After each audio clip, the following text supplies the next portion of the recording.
지금 보이는 그 사진은 경주 신리청이라고 그래서 경주에서 발견되는 모두 무덤의 이름들이 이제 아까 말씀드린 대로 황남동에 있는 큰 무덤에서 황남대청, 원래는 155호분이었는데 천마더가 나와서 천마총, 여기도 이제 금동 신발이 나와서 식리, 그러니까 그 장식이 있는 신발이 들어있던 총이다, 식리총. 그 오른쪽에 있는 금고 귀걸이는 아마 역대 신라뿐이 아니라 아마 삼국시대의 귀걸이 중에 가장 화려하고 아름다운 귀걸일 겁니다. 부부총이라고 하는 그런 무덤에서 나온 신라의 그 귀걸이인데요. 보다시피 이 두 작품의 공통적인 특징은 누금세공이라고 하는 금알갱이를 붙이는 기법이 아주 가장 능수능란하게 가장 화려하고 아름답게 베풀어져 있는 작품이라고 볼 수가 있겠습니다. 식리청에서 나오는 여기 신발 바닥의 무늬인데요. 역시 육각문 안에 괴수라든가 두 마리의 새라든가 그리고 그 주변에 이러한 동물 무늬라든가 이런 것들이 다 조각이 되어 있고 그 전체를 누금으로다가 이렇게 연결시키고 있는 걸 볼 수가 있습니다. 이 보통 누금세공이라는 게 상당히 어려운 기술이라는 건 뭐 익히 알려져 있다시피 페르시아라든가 물론 이제 이집트에서 누금이 시작이 됐습니다만 페르시아라든가 중앙아시아를 거쳐서 중국, 우리나라를 포함해서 금에다 금을 붙이는 가장 정교한 기술인데요. 이렇게 그 금알갱을 이용해서 여러 꽃 모양이라든가 또 물방울 무늬 또 이런 그 가지의 끝 장식이라 이런 부분에다가 다 장식을 함으로 해서 최고의 금은 세공 기술을 여기서 나타내고 있다는 걸 알 수가 있습니다. 다음에 이제 불교 금속공예 분야로 들어갈 텐데요. 다시 백제로 건너와서 그동안 사실은 1993년도에 능산리의 절터에서 나온 백제 금동 향로가 나오기 전까지도 역시 백제 공예에 대해서는 익히 연구된 바가 없었습니다. 93년도에 그 능산리에서 바로 절터가 발견이 되고 물론 절터를 발견하게 된 계기가 이 향로가 출토되면으로 해서 전면적인 발굴 조사가 이루어졌고 그를 통해서 이게 능산리 앞에 능사 즉 왕실의 고분과 연관이 있는 능침 사찰이 있었다는 것이 된 거죠. 이곳에서 발견된 게 유명한 바로 그 백제의 그 바로 창왕 위덕왕의 명문이 있는 567년에 만들어진 사리감의 그 석조함인데 아쉽게도 내부에는 어떤 사리개가 들어가 있었는지는 남아있지는 않습니다. 그 외부에 그 바깥 상자인 석조 사리감만 있었고요. 567년 백제 창왕 13년에 만들었다. 정해년에 창왕의 누이 동생이 공양한 사리다라는 명문이 있는 이었고 그보다 사실 여기 먼저 발견이 됐습니다. 1993년 12월로 기억을 하는데요. 바로 절터의 그 위쪽에 절터 아닙니다. 좀 떨어져 있는 곳에서 이렇게 구덩이에서 발견된 금동 향로의 출토 장면입니다. 발견된 시는 보시다시피 밑에 그 받침과 몸체가 윗부분 뚜껑이 따로 떨어져서 아랫부분에 이렇게 놓여져 있었고 전체가 물에 꽉 차 있어서 아마 이 향로가 급히 백제가 멸망하던 그런 전쟁이 치열했던 시기에 절에서 썼던 가장 중요한 보물인 백제 향로를 땅속에 급히 묻고 떠나지 않았을까. 물론 그걸 찾으려고 하고 했었지만 그때 이제 전쟁이 끝나고도 결국은 돌아오지 못했죠. 그래서 이것이 1300년이 지난 1993년에 다시 이 세상에 출현을 하게 된 것이 유명한 백제 금동 대향로입니다. 보다시피 위에는 한 마리 봉황, 밑에는 용이 기둥을 물고 있고 여기에는 이제 연판으로 되어 있는 몸체 그리고 박산이라고 하는 산으로 표현되어 있는 뚜껑이 있어서 이 산 뒤에마다 구멍이 뚫려 있어서 도합 5개 위에 5개 10개의 구멍을 통해서 연기가 피어오르는 그런 구조로 되어 있는 향로입니다. 이 향로를 펼쳐본 모습인데요. 3중으로 되어 있는 산과 산 봉우리 위에 5봉우리에 5마리 새가 표현이 되어 있고 봉우리와 봉우리 사이에 5 악사가 악기를 연주하는 모습인 것을 알 수가 있습니다. 곳곳에 산마다 사람의 모습이 표현이 되어 있는데 머리를 깎은 스님 또는 도사, 머리를 숙인 스님 뭐 이런 그 모습이 나오고요. 맨 아래쪽에 있는 이 사람의 얼굴은 보시다시피 머리를 숙여서 계곡에다가 머리를 감는 모습을 여기다가 조각하고 있습니다. 그 밖에 또 코끼리를 탄 인물상이 나오고 이 두 인물상이 바로 기마 인물상인데요. 보시다시피 말을 타고 달리면서 활로다가 등을 돌려서 짐승을 잡는 많이 본 모티브죠. 바로 유명한 고분벽화에도 나오는 파르티안 샷이라고 하는 모습입니다. 예를 들자면 그거는 무용출 기마 인물 수렵대에 보게 되면 말을 타고 산악을 뛰어넘으면서 사슴을 잡는 모습이 나오죠. 이런 것은 이제 그 중앙아시아, 멀리 그 파르티아 지방을 통해 들어온 파르티안 샷이라고 외래적인 요소로서 백제 그 금동 향로에도 나오고 있고, 원래는 이러한 그 페르시아 지방에서 그 사자를 잡는 용맹한 당시 왕의 모습을 표현한 그러한 문양에서 비롯됐다는 걸 알 수가 있습니다. 그래서 이런 그 독특한 문양을 우리가 파르티안 샷이라고 부르고 있습니다. 뭐 많은 그 작품이 동아시아에서 많이 만들어졌고요.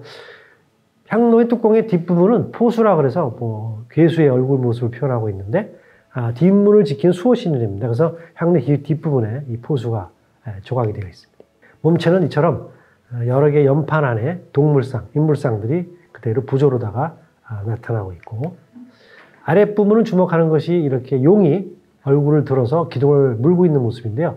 앞발과 뒷발로다. 근데 자세히 보시다시피 영락과 갈기 그리고 이러한 화물을 통해서 바닥을 전부 하나로다가 연결시키고 있다는 걸 볼 수가 있어요. 이렇게 보시다시피 바닥면이거든요. 바닥에 보면 이렇게 연결되도록 되어 있는데 아마 이것은 밀랍 주조를 가능하게 서로가 이렇게 잘 주조가 연결되도록 만드는 구조가 아닌가 생각할 수가 있습니다. 뚜껑을 열고 이 안에 향을 피웠던 바닥면인데 보다시피 기둥 부분을 구멍을 뚫어서 리베팅해서 기둥을 조이고 있는 걸 알 수가 있습니다. 이 밖에 이제 그 백제의 금동향로의 발견을 계기로 백제의 금속工艺가 얼마나 훌륭하고 놀라운 기술을 갖고 있었는가를 검토하게 됐죠.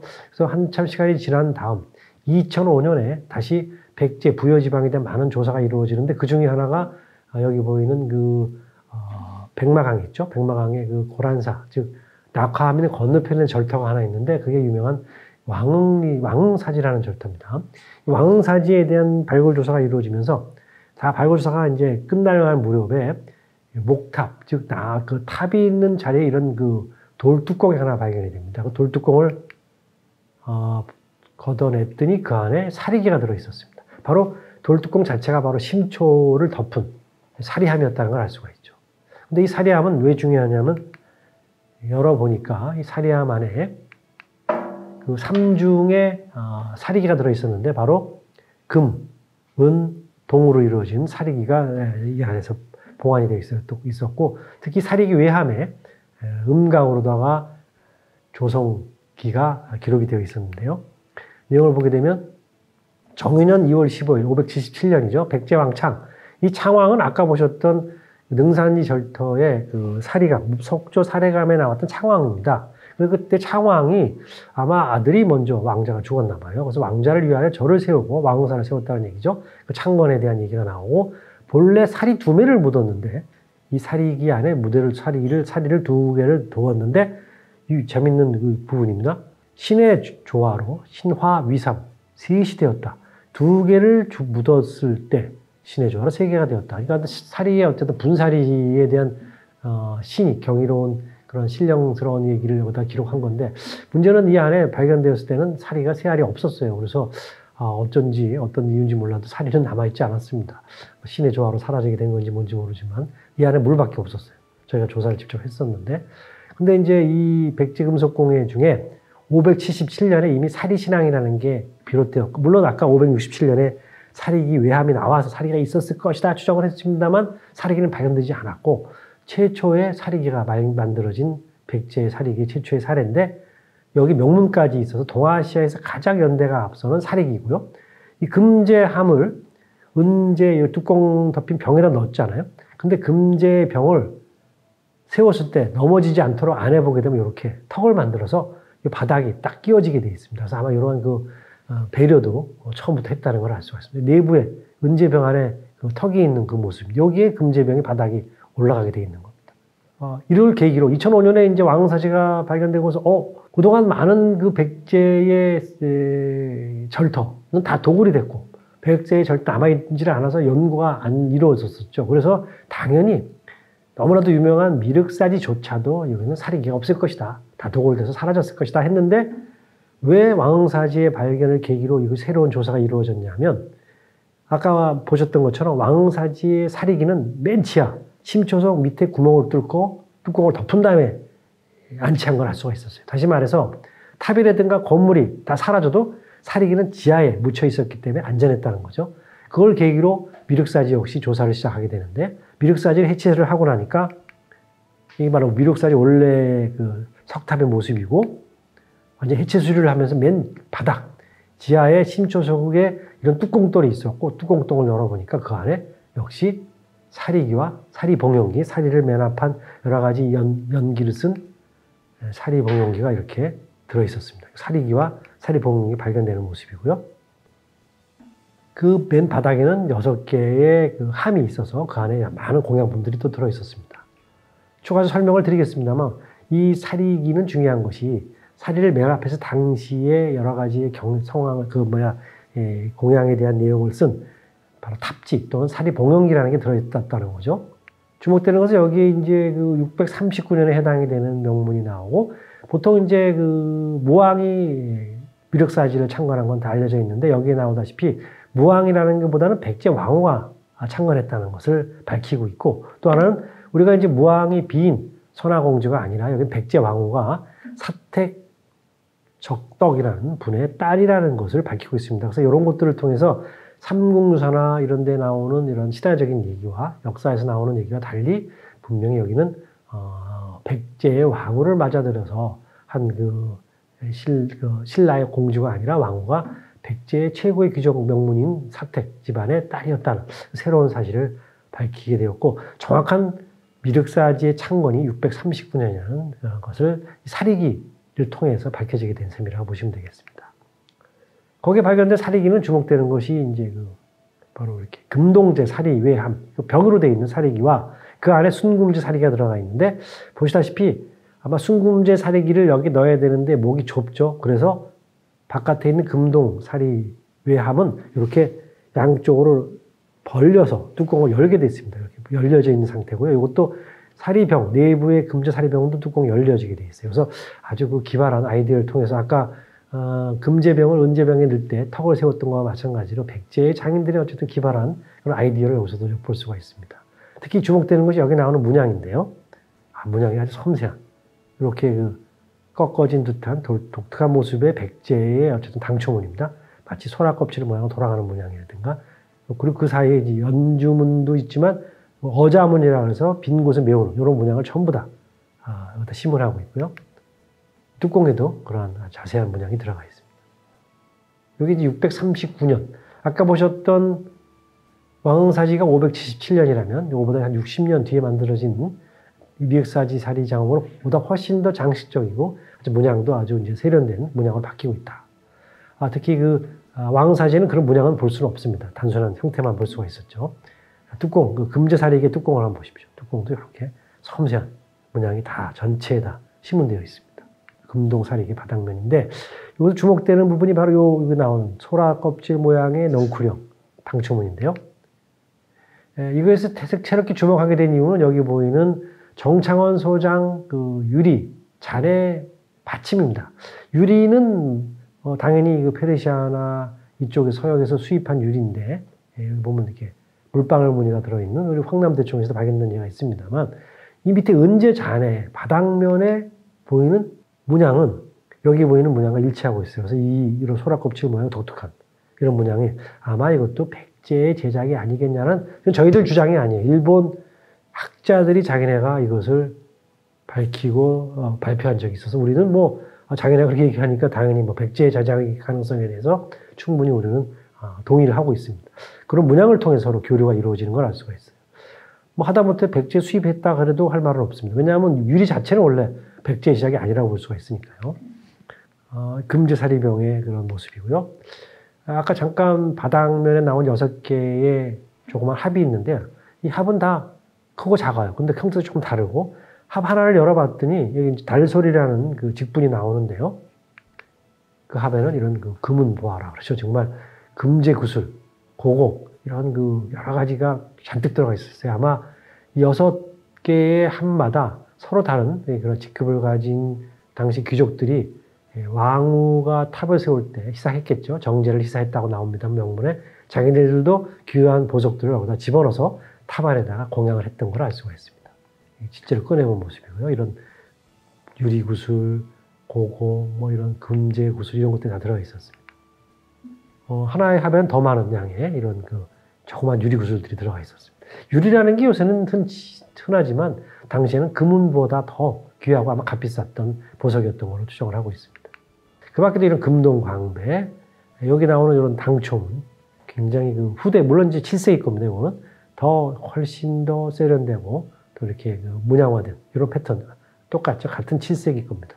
그래서 이렇게 백제 문양을 볼 수가 있습니다. 다음 다시 또 신라 잠깐 넘어와서 유명한 645년에 창건된 황룡사지입니다. 그 뒤에 보면 중앙에 금당이 있고 좌우에 그 세 개의 그 금당으로 1탑 3금당식으로 알려져 있는 가람빛인데 그 맨 앞에 보게 되면 이렇게 목탑 자리가 있죠. 목탑에. 근데 이 황룡사지는 삼국유사에도 나오고 사기에도 나옵니다만 백제의 장인 아비지가 세운 걸로 알려져 있죠. 백제 장인들을 데리고 와서 건설했다. 그만큼 645년경에 신라의 건축술은 백제에서 모든 걸 받아들일 수밖에 없었던 것 같아요. 아마 그래서 이 구축목탑이라는 이 건축을 수용하기 위해서는 백제 장인들이 직접 이것을 와서 만들었다는 게 정설이고요. 그러다 보니까 재밌는 게 이 안에서 발견된 사리장원고는 백제식의 사리장원고를 따르고 있다는 거죠.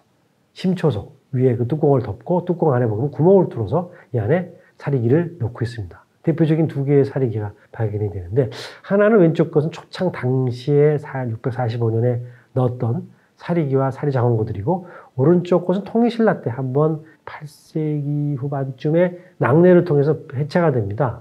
황룡사탑이 무너져서 그때 할 수 없이 해체 수리를 하면서 또 한 번 들어간 통일신라 때의 사리기로 추정을 하고 있습니다. 두 번의 사리기인데 이 사리통이 있어서 그 안에 실제의 진신사리가 들어가 있었던 걸로 추정을 하고요. 현재 이것은 원래 중앙박물관에서 보관되어 있다가 최근에 조계종으로다가 반환된 걸로 알고 있습니다. 모든 탑에 사리를 보관합니다만 그것이 다 진신사리인지 아닌지는 알 수가 없습니다. 사리를 대용할 보석이라든가 또는 우리가 보통 변신사리 또는 법신사리라고 부르는데 이런 사리를 집어넣기도 하는데 황룡사 건은 진신사리를 추정하는 이유가 바로 삼국유사에도 많이 나옵니다만 당나라로부터 자장률사가 직접 진신사를 100여 개의 진신사를 가져와서 황룡사 구축목탑과 태화사탑, 통도사 금강계단 나눠 봉안했다 그러거든요. 그래서 이것이 아마 지금까지 확인된 아마 진신사리가 아니겠는가 이 추정을 할 수가 있습니다. 굉장히 크기는 작습니다. 보기에는 이렇게 보이지만 아주 정말 쌀알보다 좀 큰 크기의 사리들입니다. 이 안에 직접 들어가 있었고요. 그 다음에 이제 통일신라가 되면서 탑의 모습도 변화가 되죠. 목탑에서 석탑으로 바뀌고 이제 단탑이 아니라 쌍탑으로 바뀌면서 쌍탑 1금당식으로 바뀌는 가람빛을 갖게 되는데 그 전형적인 모습을 보여주는 것이 여기 보이는 경주 가문사지입니다. 동서 3층 석탑인데요. 왼쪽의 것이 동, 오른쪽에 있는 건 서 3층 석탑인데 서 3층 석탑이 먼저 1960년대 초에 해체 수리가 이루어지면서 이 안에서 이제 한 벌의 사리기가 나옵니다. 이 사리기의 특징은 아까 보셨던 그 백제 사리장원과 달리 외함을 청동함으로 만들고 그 안에 집 모양, 불단형의 네 사리기를 두고 특히 이렇게 수정으로다가 사리병을 넣어서 봉안하는 그런 모습이고요. 이 사천왕의 모습은 특히 사방에 이렇게 조각을 해서 붙였는데요. 이런 식으로 이제 안치하는 모습입니다. 사리병을 넣고 위에 뚜껑을 덮고 그 사리기를 중심으로 악기를 연주하는 주악상이 여기에 배치되어 있습니다. 사리병은 수정을 깎은 안에 구멍을 뚫어서 한 모습이고 아마 당시에 사리를 직접 손으로 만들지 않고 봉안할 때 썼던 이런 핀셋과 숟가락을 같이 봉안했던 걸 볼 수가 있습니다. 네 귀에 이렇게 악기를 연주하는 모습인데요. 피리를 보는 모습. 근데 여기에 보이는 이런 요고라든가 비파가 사실 당나라보다는 중앙아시아적인 요소를 가지고 있어서 이것이 서역적인 그런 실크로드의 동전을 보여주는 그런 요소로 일찍부터 주목되어 왔던 작품입니다. 또한 여기 보이는 바와 같이 가운데 이렇게 사리병을 안치했겠죠. 요 사리병이 있는 주악상과 주악상 사이에 잘 보시면 구멍이 있죠. 이 구멍은 바로 뭐가 있었냐면 나중에 이제 보존 처리가 끝나고 나서 확인된 바에 의하면 무용을 춤을 추는 인물상, 작은 동자상이 4군데 배치되어 있던 걸로 추정을 하고 있는데 이 무용상은 재질이 돌입니다, 돌. 근데 그 돌의 재질이 호탄 지방에서 나왔다 그래서 더더욱이나 이것이 중앙아시아하고의 연관성을 우리가 주목할 수가 있게 됐습니다. 그 다음에 동오춤석탑은 1995년에 해체 수리가 이루어지는데 지금까지 당연히 도굴되거나 없었을 것으로 추정했지만 이 안에서도 역시 3층 옥계석과 상륜의 노반석 사이에 구멍을 뚫어서 그 안에 사리기가 들어가게 되는데요. 통일신라 사리장엄의 다른 점은 백제식의 지하심초가 아니라 사리기가 탑신이나 위로 지상으로 올라오게 되는 그런 차이라고 보시면 되겠습니다. 아까는 여기 부서져서 남아있지 않던 기둥과 지붕이 완벽하게 남은 모습의 사리기가 동삼층 석탑에서는 그대로 발견이 되는 걸 볼 수가 있습니다. 특히 수종조 사리병에다가 이렇게 금제 마개를 둔 아주 또 화려한 모습에서 더 진전된 통일신라의 금속공예를 볼 수가 있고요. 이 두 작품을 비교하자면 이게 왼쪽 곳이 서삼층석탑 사리기의 북쪽 다문천왕이고 오른쪽 것이 동삼층석탑의 북쪽 다문천왕인데 서삼층석탑의 사천왕보다 훨씬 더 세련된 모습과 발달된 조각기술을 통해서 저는 제가 논문에도 썼습니다만 동삼층석탑과 조금 후대에 만들어질 가능성. 예를 들자면 삼국유사의 기록에 의해서 가문사지 탑은 682년에 창건된 걸로 되어 있습니다만 동삼층 석탑 사리기는 사리기의 사리장엄에 나오는 이런 모습은 8세기에 가깝지 않아요. 8세기 전반. 다시 말해서 7세기 후반보다는 8세기에 가까운 이러한 모습에서 조금 시대를 달리해서 넣었을 가능성을 저는 한번 추정을 해본 바가 있습니다. 그래서 이러한 형태를 보여주는 것 중에 하나가 경주 황복사지 삼층석탑 사리기로서 상자형의 금운동 사리기를 놓고 이러한 중첩되는 사리기는 중국에서 나옵니다만 우리는 3중으로 구조로 단순해진 거죠. 그 또 하나 주목해야 될 것이 바깥 상자에 보시다시피 99개의 소탑을 직접 점을 찍어서 안에서 바깥으로 돌출시키는 모습으로 탑을 새겼다는 점입니다. 이것은 뭐냐면 바로 무구정강 다란이경의 의궤에 의해서 탑 안에는 99개 또는 77개의 무구정탑을 봉안하라는 의궤에 의해서 아마 이렇게 했던 것 같고 처음에는 직접 이렇게 새긴 것 같아요. 집어넣지 않고 나중엔 통일신라 후기가 되면 흙으로 만든 소탑을 99개를 탑 안에 넣기도 합니다. 무구정탑이라고 해서 그런 의궤, 경전의 의궤에서 만들어진 걸 알 수가 있습니다. 특히 이 황복사지 사리기가 중요한 점은 탑 안에 처음으로 불상을 봉안했다는 점이죠. 두 개의 숭금제 불상이 들어가는데요. 하나는 입상이고 하나는 좌상인데 약간 시대를 달리하고 있습니다. 이것이 아마 692년 효소대왕의 원불이라면 이것은 706년 다시 한번 탑을 집어 해체하고 넣었을 때 두 번째 넣었던 작품이다 이렇게 추정을 하고 있습니다. 불국사에서도 사리기가 발견되는데 유명한 불국사 석가탑입니다. 거기에 이제 밤에 도굴이 일어나서 아침에 갑자기 이걸 해체하게 되는데요. 그때 여기 바로 보이다시피 이 부분 2층 기단부와 1층 탑신부 사이에 이렇게 구멍을 뚫어서 사리기를 집어넣은 걸 볼 수가 있었습니다. 확인되고요. 그때 발견된 사리기입니다. 불국사 사리기는 처음으로 이제 유리제 사리병이 나오는데 유리가 아닌 녹색 유리병을 안에 넣고 다시 이 안에 중첩시키고 안에가 훤히 들여다보이는 투조된 집 모양의 정각형 사리 외암에다가 넣는 구조로다가 집어넣는데 이 석가탑 사리장엄 중에 중요한 건 무구정강 다란이경이 같이 발견된 겁니다. 우리나라에서 발견되었습니다만 목판으로 인쇄된 세계 최고의 목판 인쇄물로 인정받고 있는 무구정강 다란이경의 모습이죠. 이 현재 복원되어서 중앙박물관에 잘 보관되어 있는데 무구정강 대다란이경의 모습이고요. 복원된 모습인데 길이가 무려 6m 42cm라는 긴 길이고요. 이 무구정강 다란이경이 중요한 거는 이제 천무자라 그래서 한때만 잠깐 쓰였던 당나라의 어쨌든 글자가 여기 사용되고 있다는 점에서 연대를 추정하는데 큰 도움이 되고 있습니다. 또 칠곡의 송림사 5층 전탑입니다.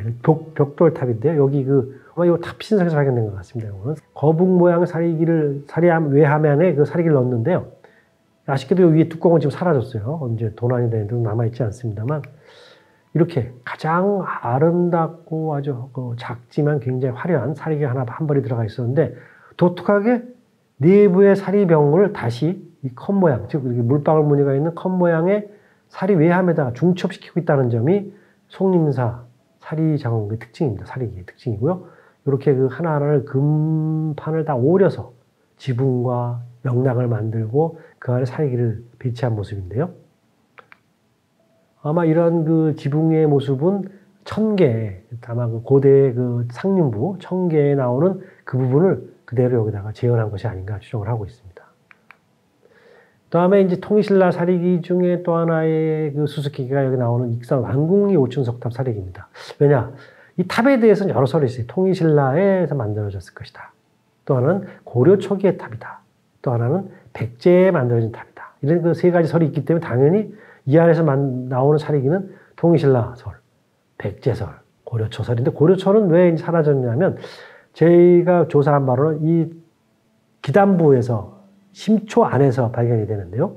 세 개의 구멍이 있어서 익산왕궁 5층 석탑은 사리기가 한 벌, 한쪽에는 불상이 하나, 또 한쪽은 금제, 금강경, 순금제는 아닙니다. 은제에다 도금한 금강경판을 넣어서 불경과 불상과 사리기를 하나의 세트로 넣었던 그런 최초의 사례입니다. 그래서 이것이 특별히 해체 수리되지 않은 걸로 본다면 이것은 백제의 가능성도 있습니다만 통일신라 불상이 나왔기 때문에 그렇게 본다면 백제보다는 통일신라의 제작이 아닌가라는 또 새로운 설이 제기되고 있습니다. 이게 바로 그 세 개 구멍 중에 하나의 구멍에서 발견된 금속재, 금강경판인데 19장으로 되어 있어요. 책처럼 피게 되어 있고 그러니까 사리기가 한쪽에 들어가 있고 또 한쪽에는 금강경, 즉 불경이 들어가고 법신살이죠. 또 법신살의 개념인 불상을 같이 삼위일체처럼 세 개로 넣은 그런 한국식 사리장엄의 모습을 볼 수가 있는데요. 처음에 저도 이제 제가 전시할 때마다 느꼈지만 자꾸 색깔이 변색이 돼요. 그래서 처음부터 이게 우리 소위 얘기하는 24K, 즉 순도가 99%의 순금은 아니겠구나 생각을 했는데 오랫동안 변색이 자꾸 되면 또 닦아내고 변색이 되면 닦아내고 그런데 알고 봤더니 이게 은제에다 도금한 거였어요. 그러니까 우리가 참 너무 여기에 대해서 무지했다고 할 수가 있는데 아마 은판을 썼던 이유는 이 글씨를 다 안에서 바깥으로 눌러서 새기거든요. 금제의 경고성보다 은제가 낫다고 생각했는지 은판에다가 하고 또 물론 가격도 대비 너무 비싸니까 은판에다가 금을 도금했던 거죠. 보다시피 한 장 한 장 다 눌러서 금강경 전문을 19장에다가 책처럼 새긴 세계에서 유래를 볼 수 없는 금강경 살이 그러니까 일종의 법신살입니다. 금강경판이고요. 이건 이제 19장으로 책처럼 아까 보셨지만 이렇게 접어서 이 상자 안에다가 넣어서 사리함에 보관했던 걸 알 수가 있습니다.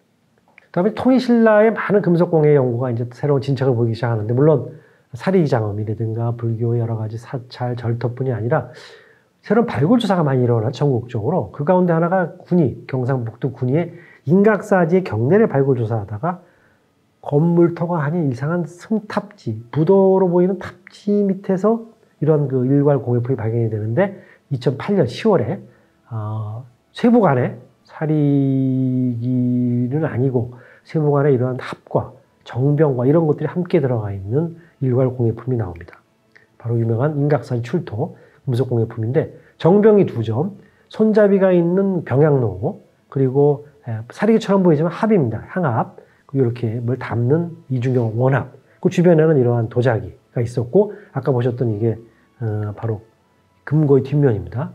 쇠북의 뒷면에 이런 걸 다 집어넣었던 그런 하나의 일괄품이 나오는데 이게 중요한 이유는 물론 통일신라에서 이런 사례도 처음이지만 바로 낙양의 그 신의 선사라는 묘탑에서 나온 조합의 세트가 이 인각사까지 같이 똑같습니다. 병양로와 정병과 합을 넣고 이런 것들을 넣었던 것이 그대로 인각사에 추서되고 있다는 걸 볼 수가 있어서 물론 이것이 신의 선사가 753년 이전에 입적을 했기 때문에 그 당시 8세기 중엽의 작품을 생각한다면 이거는 그보다는 좀 늦은 가능성이 있는 8세기 말 정도의 통일신라 작품을 추정을 하고 있습니다만 당나라에서나 그 묘탑에서 나온 금속공예품의 향로, 정병 이런 조합이 그대로 신라에까지도 유입이 돼서 신라의 제작으로 만들어지는 이런 선사의 무덤에 이런 걸 같이 넣었다는 점이 당시에 우리가 생각한 것보다 굉장히 문화가 빨리 보급되고 빨리 동전이 됐다는 것을 볼 수 있는 자료입니다. 그래서 우리나라의 정병은 그동안 왼쪽 것은 당나라 정병으로 알고 있었고 오른쪽 것이 유일하게 부여 부서상에서 나온 통일신라 정병이 한 점이 있었어요. 그런데 바로 인각사에서 2점의 정병이 추토된 거죠. 근데 우리나라 정병과 중국 정병이 물론 당나라 정병이 있습니다만 차이점은 우리나라 정병은 첨대라 그래서 장식이 굉장히 높고 가장 주목되는 것은 이렇게 팔각으로 각을 주고 있다는 겁니다. 다 팔각이죠. 다 팔각을 이루고 있어요. 그래서 이 작품도 약간의 팔각이 보이는 점에서 그동안 당으로 알려져 있었지만 이것이 통일신라의 가능성을 새롭게 펼칠 수가 있었죠. 그러던 차에 2016년입니다. 삼척의 흥전이라는 절터가 또 발굴을 조사가 되는데 또 완벽한 형태의 2점의 정병이 추가가 됩니다. 이 정병은 그보다 훨씬 더 발전된 양식을 보여주는데요. 발견 당시의 모습이에요. 여기에 처음으로 이렇게 그 어깨 부분에 음각으로 띠를 돌려서 또 장식을 하고 있고, 첨대는 좀 더 약간 짧아지면서 그 팔각의 그 모습은 또 아주 각이 뚜렷합니다. 또 하나 여기 보이는 가위가 있는데, 이 가위 좀 독특하게 생겼죠? 위에가 보면 이렇게 바깥에 턱이 있어서 두 턱이 합쳐지면 원형을 이루게 되어 있습니다. 근데 일본에 이게 바로 유명한 정창원에 소장되어 있는 유명한 백동, 자기는 백동가인데 아마 순동에 가까운 가위입니다. 그 가위가 있는데 처음에 이게 용도가 뭔지 몰랐어요. 그래서 그냥 국적도 당 또는 뭐 일본, 나라시다라고 했는데, 우리가 잘 아시는 안압지 있죠. 안압지. 통일신라의 안압지를 발굴하면서 뭐가 나오냐면 똑같은 모양의 가위가 나옵니다. 봤더니 이거보다 훨씬 더 화려하고 문양까지 있어요. 이 가위의 용도는 뭐냐? 바로 초심지를 자르는 가위입니다. 초심지를 딱 잘랐을 때 심지에 그게 바깥으로 떨어지지 않도록 막아주는 역할을 하죠.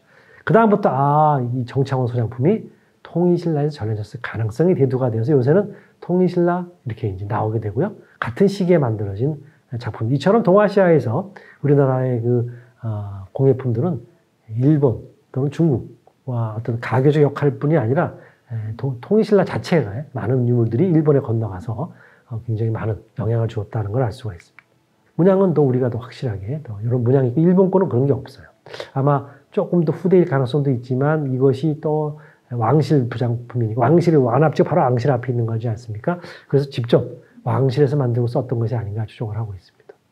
또 하나 이제 현재 리움, 요새 뭐 아시다시피 고 이건희 회장의 기증품 때문에 많은 아주 그 뉴스거리도 되고 관심이 대상이 되었습니다만, 다행히 이거는 다행이 아니죠. 다행히 불행이라고 볼 수 되겠다. 이거는 기증이 안 됐어요. 리움에 그대로 소장이 되어 있고, 굉장히 중요한 통일신라 촛대입니다.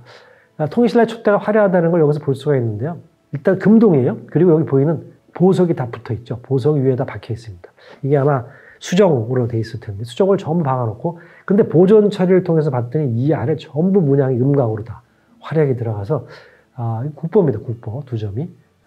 물론 이제 리움에서 이제 소장하게 됐습니다만, 굉장히 여기 이제 초를 꼽아서 이걸 통해서 초를 사용했다. 촛농이 흘러내리면 여기 떨어지게 돼 있는 거예요.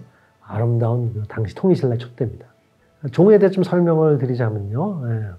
중국의 지도가 나옵니다만, 중국의 종은 북방양식과 남방양식으로 나누어집니다. 그래서 북방양식을 하엽종, 남방양식을 조용종이라고 부르는데요. 되게 양즈강을 중심으로 이제 이렇게 위아래로 나누어집니다.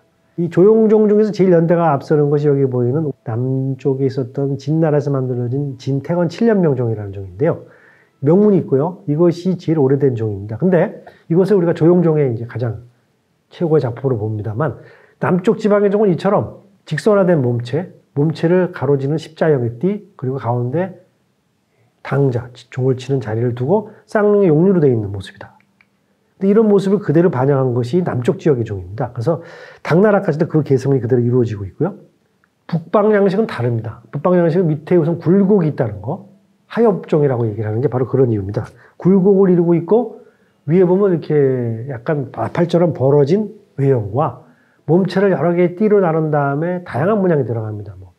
운항문이라고 그러죠. 우리가 학이라는 거, 운항문. 예, 그리고 이제 구름문이 사장문도 이렇게 나오고요. 아마 사장문도 나오고, 다음에 비천상도 나오고, 또 명문이 들어가는 굉장히 화려한 문양을 특징으로 하는 것이 북쪽 지방의 종입니다. 그래서 이건 북쪽 지방을 우리가 하엽종이라고 그러는데, 그러면 우리나라의 종은 이 두 양식 중에 어느 쪽에 가깝냐? 따져다 보면 이 북방 양식에 가깝다. 그런데 일본 종은 약간 다르게 남쪽 지방의 종과 가깝다는 걸 볼 수가 있어요.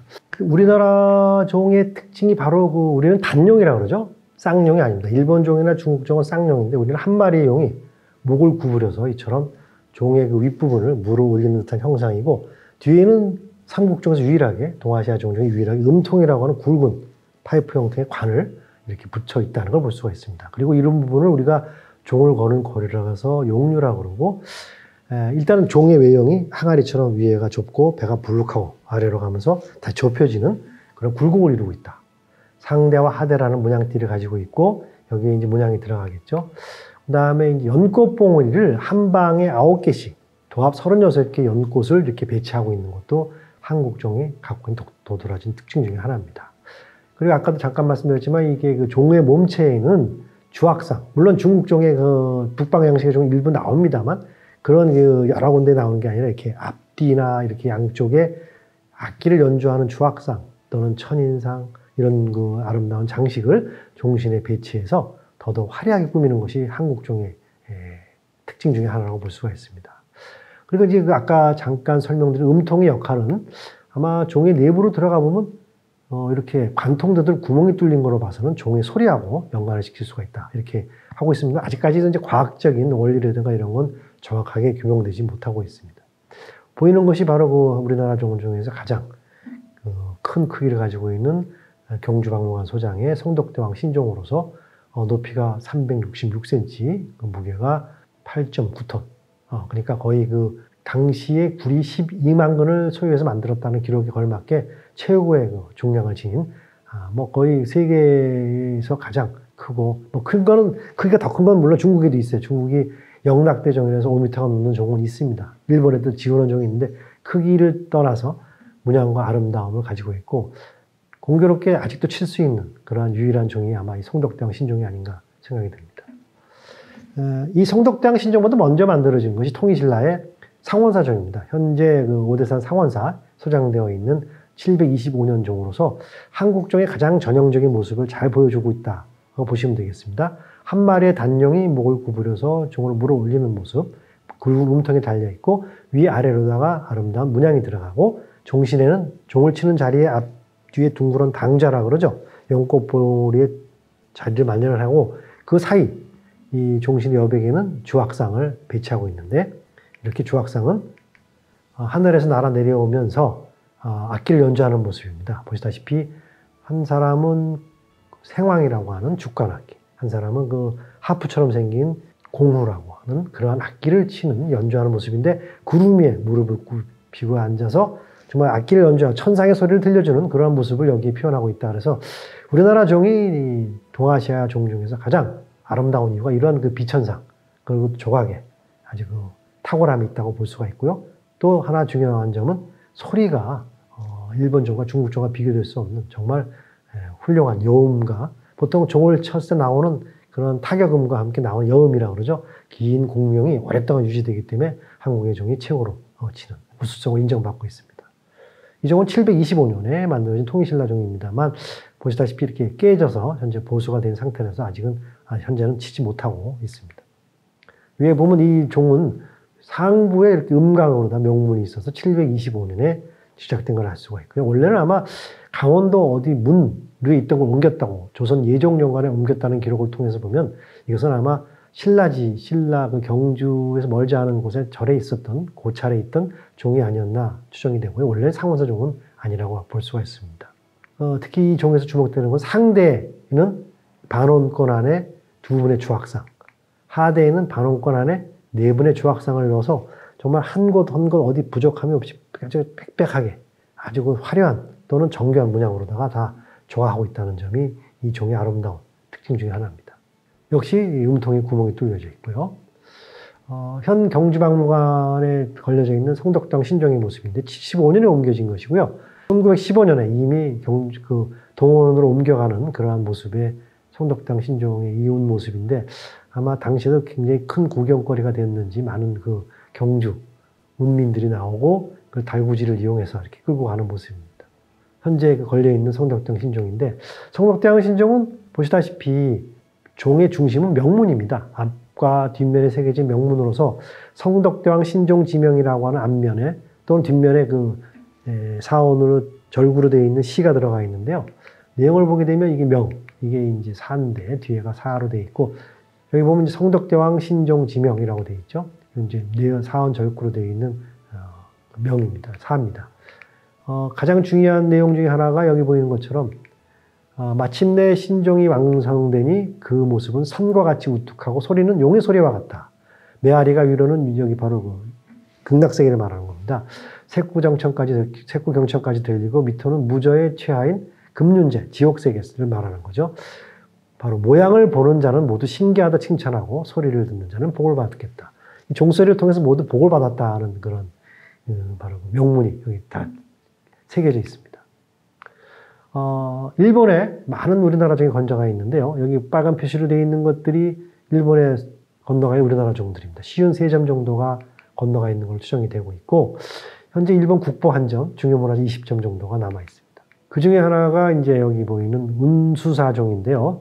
시마네현에 있는 그 절에 보관된 운수사종. 통일신라 아마 상원사종보다는 좀 뒤에, 성덕대왕 신정보다는 좀 뒤에, 그러니까 8세기 아마 후반 정도에 만들어진 종으로서 크기는 크지 않습니다만 굉장히 아름다운 주악상이 남아있는 대표적인 작품입니다. 악기를 피리와 장고를 치는 주악상이 남아있는, 단 이 종은 모양의 이런 거에 비해서 여기 한쪽 목이 좀 부러져 있으면, 용의 목이 부러져 있어서 이렇게 보수를 해놨는데 명문이 없어서 언제 시기인지 모르지만 거의 8세기 후반 작품으로 추정을 하고 있습니다. 제가 최근까지도 조사를 했던 바로 일본에 남아있는 유일한 국보 통일신라종입니다. 많은 53점의 일본종 중에 국보로 지정된 유일한 사례인데 후쿠이현이라는 잠깐 말씀을 드리자면 좀 전에 보셨던 시마네현의 도군이라고 해서 시마네현에 있는 운수사종은 여기 있고 후쿠이현은 여기입니다. 여기에 좀 나중에 소개해드릴 상공신사종을 소개해드리는데 다 해안가죠. 바닷가 해안가에. 그리고 제일 많은 작품을 보관하고 있는 것이 규슈 지방입니다. 이렇게 14점 중 11점이 남아있고 북부 해안가 쪽으로 이렇게 분포되어 있는 걸 볼 수가 있습니다. 바닷가 쪽으로. 그 중에 하나가 바로 시마네종도 그렇지만 여기 보이는 상공신사종인데 상공신사 입구입니다. 보다시피 입구에 국보 조선종이라고 써 있죠. 예, 제가 처음 이 조사를 했던 게 1993년도입니다. 93년도에 제가 여기 처음 가서 여기를 조사를 했고 최근에 2018년에 제가 조사를 또 한 번 가게 됐는데 관계가 무량한 게 여기 왼쪽에 계셨던 아드님이 바로 이분입니다. 현재 나이 드신 궁사 그 아버님은 돌아가셨고 그래서 이제 문을 똑같이 떠줘서 제가 들어가게 됐는데 바로 이 상공신사종입니다. 1993년 당시에 비해서 상당히 상태가 많이 나빠진 이유가 여기 바로 바닷가 앞이거든요. 그래서 해풍을 먹은 소금기 많은 연불 먹은 그 해풍 때문에 부식이 굉장히 일어나서 옛날에는 위에 걸어져 있던 종을 밑에 땅에 내려놨습니다. 바닥에. 왜냐? 끊어질 것 같으니까 이 종고리가 많은 부식이 일어나고 있죠. 이 종이 중요한 이유는 833년에 제작되어 있다는 명문을 여기 새기고 있습니다. 그 명문에 의하면 풀초면의 청자, 청주 연지사, 즉 지금의 진주의 연지사 지방에 만들어졌던 종인데 어떤 이유인지 아마 물론 임진왜란으로 추정을 할 수 있습니다. 또는 그 이전에 한국에서 조선에서 강탈돼서 아마 가지 않았을까. 어떻게 보면 이제 우리나라에서 건너간 약탈 문화재 중에 하나가 아니라 생각이 듭니다. 그러다 보니까 일본조차도 이 작품을 조사는커녕 보여주지도 않았습니다. 그래서 오랜 기간 동안 이것이 정말 연구도 못하고 있다가 처음으로 이제 공개가 되고 제가 이제 논문을 쓰게 되면서 이 종의 가치를 밝히게 되었고, 이 종은 833년이라는 명문의 그 중요성도 있지만 처음으로 주악상이 두 구가 아니라 한 구로 줄어듭니다. 줄어들고 종의 그 여러 가지 구조도 바뀌게 되는 그런 모습을 볼 수가 있는데요.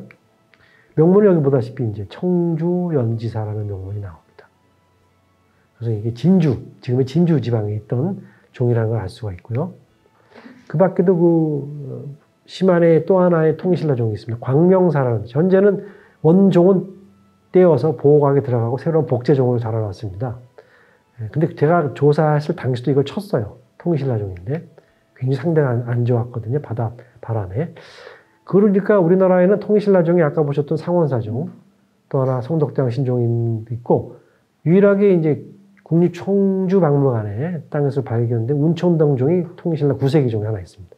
그러니까 유일하게 3점인데 일본은 원래 4점 정도가 남아 있었고 그 중에서 이제 아까 보셨던 833년의 명문을 지닌 우리나라에 없는 아주 중요한 작품이 또 하나가 일본에서 확인이 됩니다. 이게 이제 통일신라 9세기 종입니다. 보면 이렇게 한 구로 줄어든 주악상이 왼쪽에 광명사라는 절에 있는 종은 단독, 역시 운천동 출토종도 방향만 바꿔지 단독으로 악기를 연주하는 모습인 걸 확인할 수가 있어서 참 이 종은 발견 당시에 고려시대 보살상과 고려시대 쇠북이 함께 나와서 이 정도 고려시대 종이다라고 추정을 했었습니다. 그래서 제가 이거는 역시 연구 논문을 통해서 여러 가지 정황상 이거는 바로 비천과 이런 문양을 통해서 이거는 통일신라 종이 맞다. 다시 말해서 통일신라의 종에다가 어느 시기인지 몰라도 고려시대에 폐사가 되면서 고려시대 유물을 함께 넣었다 이렇게 추정을 할 수가 있었죠. 그래서 처음에는 그 고려로 되어 있던 것이 최근에 통일신라종이 되면서 보물로다가 지정을 받을 수가 있게 되었죠. 아주 같습니다. 문양도 그렇고 비파를 연주하는 악기가 바로 광명사조, 일본에 남아있는 시마네현의 광명사조가 거의 동일 시기에 만들어진 걸 알 수가 있습니다. 그 밖에도 일본의 또 하나 우사라고 하는 규슈 지방에 우사시가 있거든요. 거기에 신궁에 소장되어 있는 통일신라종입니다.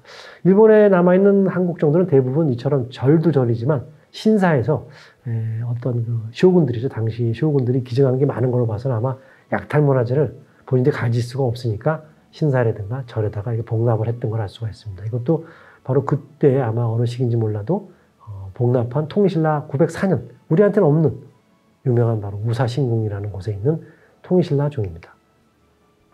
역시 악기를 연주하는 상이 상당히 이제 도식화되고 문양이 거칠어지면서 장구를 치는 모습이 상당히 부자연스럽죠. 바로 이제 통일신라 10세기 초에 쇠퇴되는 통일신라종의 양식을 잘 보여준. 그래서 중요한 것은 우리나라 이 시기에 종이 전 한 점도 없습니다. 그렇지만 일본에 종이 있어서 아마 우리나라 범종 연구에서는 일본에 남아있는 한국종 연구가 필수적으로 이루어져야 될 이유가 이렇게 중요한 시기에 우리한테 없는 시기에 작품이 남아있기 때문에 그렇습니다. 특히 여기도 명문이 있어서 천복 4년이라는 천복 4년, 903년에 제작되었다는 것을 볼 수 있는 명문이 여기 처음으로 나옵니다. 결론적으로 한국의 금속공예품은 수용과 발전은 굉장히 선택적으로 수용한다. 아까 보셨지만 중국의 종이라든가 이런 걸 받아들이되 그냥 받아들이는 것이 아니라 부분적으로 필요한 것만 받아들이되 거기서 독자적으로 발전을 이루어서 중국종과 일본종은 큰 변화 없이 계속 계승이 되는 반면에 한국의 종은 통일신라를 거쳐서 고려, 조선으로 가면서 계속 시대마다 살아온 모습으로 바꿔나가는 걸 볼 수가 있습니다. 그러면서도 독창적인 한국적 특성을 지니고요. 바로 아까 얘기한 한국 범종이 지닌 의장, 용류와 음통의 고안, 그리고 천개와 불단이 결합된 한국형 사리기, 가문사의 사리기에 나오는 기둥 모양과 지붕이 있는 모습, 이거는 다른 데서 볼 수 없는 한국적인 사리기입니다. 그리고 이제 고려시대에 해당이 됩니다만 고배형, 컵 모양의 하관이라든가 거기에 은입사를 집어넣는 정병과 향로에 은입사를 넣은 것은 고려시대의 처음이고요. 중국이나 일본은 남아있지는 않습니다. 그 다음에 이제 여러 가지 세북이나 운판 이런 데 나오는 한국적인 특성이 나오는데 이것은 이제 금속공예뿐이 아니라 한국 미술 전반에서 보이는 새로운 변화에 대응하는 적극적인 미의식이라고 볼 수가 있습니다. 그러니까 한국의 금속공예품은 다른 미술품과 마찬가지로 중앙아시아 또는 중국, 외래적인 요소를 적극적으로 수용하지만 그 전통과 기능을 끝까지 따르고 고수하기보다는 빠른 시기에 우리의 취향과 선호에 맞춰 새롭게 정착시키고 발전시켰다는데 그 일을 찾을 수가 있다는 겁니다. 이러한 변화와 독창성이야말로 일본 또는 중국에서 볼 수 없는 한국 금속공예만의 두드러진 특질이라고 할 수가 있습니다. 많은 선학자들이 한국 미술을 얘기할 때 한국의 미술은 그야말로 무기교의 기교 이런 얘기는 많이 하죠. 그러니까 계획되지 않으면서도 계획을 보여주고 아무런 기교가 없는 것 같아도 기교를 보여주고 있다. 근데 가장 중요한 건 자연주의적인 수능이라고 보여지는데 너무 인공적인 것을 좋아하지 않는 이런 미가 아마 한국 미술 전체에 흐르고 있는 미의식과 금속공예품도 역시 그런 것을 그대로 수용해서 외래적인 요소를 받아들이되 거기에 전체를 다 받아들이지 않고 선택적인 부분적인 걸 수용을 하되 그것을 변화시키고 새롭게 바뀌어나가는 이러한 그 과정이야말로 한국 금속공예, 특히 우리의 그 미술품에 갖고 있는 잠재적인 미식이라고 할 수 있다고 말씀드릴 수가 있겠습니다. 이것으로 강의를 마치겠습니다. 끝까지 들어주셔서 감사합니다.